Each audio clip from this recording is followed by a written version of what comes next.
Въпросът е, че ние сме директори, ама като няма на среща даже.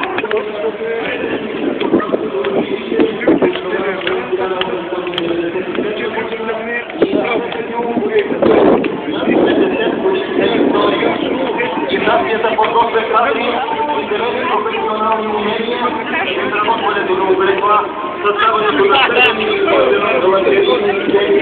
в производството и отглеждата. От 2000 година ученицата действа ученическа формация Младежки 2000. Честит празник! Следват ревизиите на професионална техническа гимназия, електрониката и вещателното строене. Училището на трето място в страната по броя на реализираните си ученици по придобита специалност. Можем, успяваме! Честит празник! Четвърта езикова гимназия.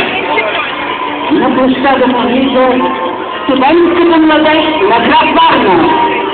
Приветстваме студентите и преподавателите от Варненски свободен университет Черномирски Крагър, университет Силни университети за силна Европа.